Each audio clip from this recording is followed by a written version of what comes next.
In Cherokee, North Carolina, 4-round heavyweight bout. Charles Williams, Bobby Dunbar. Bobby Dunbar is 2-1 with 1 knockout, 350 pounds, from Columbia, South Carolina, 31 years of age.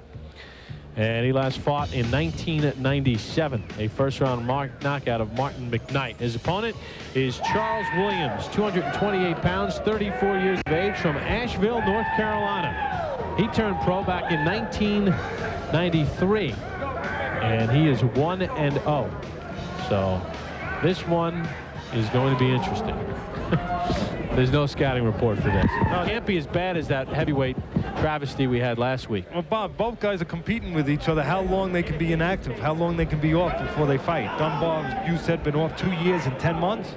And of course, Mr. Williams has him beat by quite a bit. He's been off 7 years and 4 months.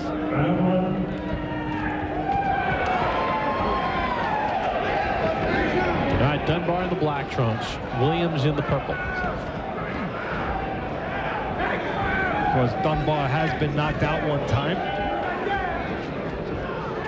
Just to recap tonight, Lionel Ortiz does not answer the bell to start the 8th round. Cut on the left eye. Antoine Eccles wins the NABF vacant middleweight title and retains his USBA title. Ernest Stroman with a split decision win against James Johnson in a 6-round junior middleweight bout. And we started things off with J.C. Candelo stopping Mario Irabaden at 27 seconds of the 4th round. He had dropped Irabaden twice in the 3rd round, hurt him near the end of the 3rd round. And referee Bruce Foster, who's in the ring right now, stopped it at 27 seconds of round number 4 as Candelo gets his 2nd knockout win in a row.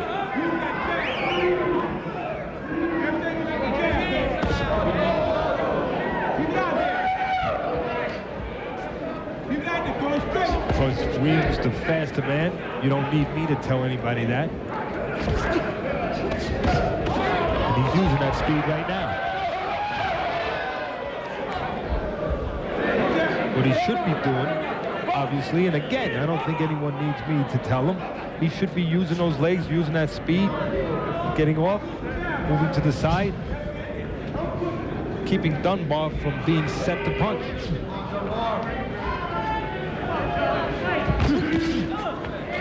Don't allow Dunbar to do the one thing he wants to do, walk straight in. Break, give me a clean break, guys. Good job. Good job tonight, as always, by producer Rob Biner, director Lenny Stucker, Brian Zwolinski and Dave Clancy in the truck. And Russell Peltz, the award winner in the Boxing Writers' Dinner last week, is back with us.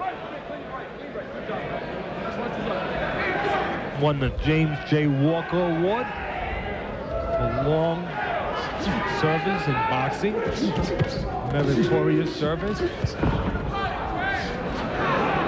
well deserved. Whoa, leaning on the ropes, and that was 578 pounds that was getting ready to fall on Teddy.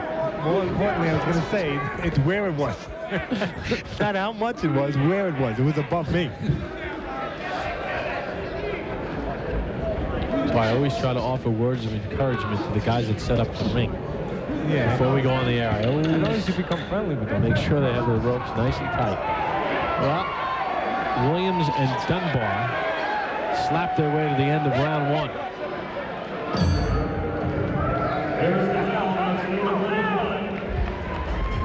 Well, it's a pleasure being here in North Carolina this week. Next week, we go to the Sunshine State, Miami, Florida, the Miccosukee Casino. And we're going to look at former great champion John Molina. He'll take on Emmanuel Burton in a super lightweight bout at 9 p.m. Eastern, 6 p.m. Pacific. Friday Night Fights presented by Miller High Life. Next Friday night, Miami, Florida.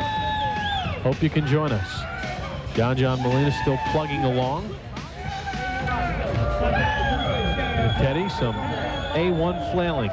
Yes, it sure is.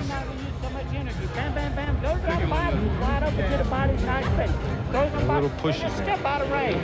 You won't use so much energy. Even though you can see that Mr. Williams is a smaller man, you would figure the more conditioned man, he's breathing very, very heavy because he's excited. He's been off for 7 years and 4 months. He's not relaxed. And in some ways, the bigger guy who only fought 2 years and 10 months ago, might be better condition-wise as far as right at this point. He's not breathing as heavy, believe it or not, as the smaller Williams. Because he hasn't had to do as much either. Williams has done most of the work. I just want to, while this action is going on, good right hand to the body by Williams.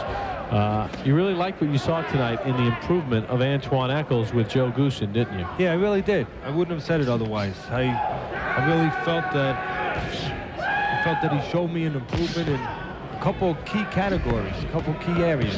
Defensively, using the jab more and going to the body. And he was nice and balanced when he threw his punches. I like what I saw. Good start. Now the Goosen brothers with Larry and Joe also working with J.C. Candelo, who opened our show tonight, and their first fight together. And I think we saw some progress in Candelo against a tough, experienced Mario Irabaden.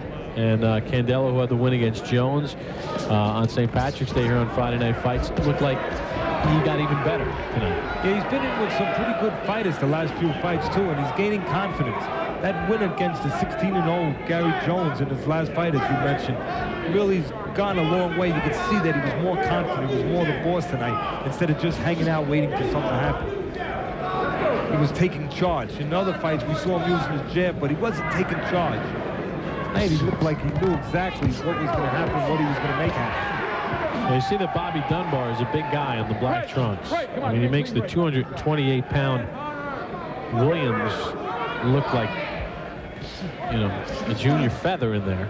He could put a little pressure. Dunbar could put a little pressure, move his hands a little bit. Williams is breathing very heavy, very heavy. And I think it's because he's been out of the ring, as I said before, 7 years. I don't care that he's a smaller guy, and that he should be the better conditioned guy looking at the two guys. He's been out of the ring over 7 years. He's getting excited, and he's starting to really show it physically. Look at the way he's wearing down. Right now, if Dunbar was able to do anything, there'd be opportunities. Dunbar is coming off a 3-year layoff of his own. Dunbar is 350 pounds more than the combined weight of both Ortiz and Eccles. And it just kind of shows you that 3 minutes of boxing is an eternity. It sure is. Step back clean. Step back clean. If you're not relaxed in there, if you're not in condition, and if you're not calm. Just look at it. Williams, again, the smaller man, physically, anybody who looks out of there, he got caught. Thrown too far away, and he got beat to the punch. Throwing those looping punches that he got away with before, and that time Dunbar timed him. That's it. Williams does not make the count, and you called it, Teddy, right on the nose. You could see he was fading, Bob. You could see it.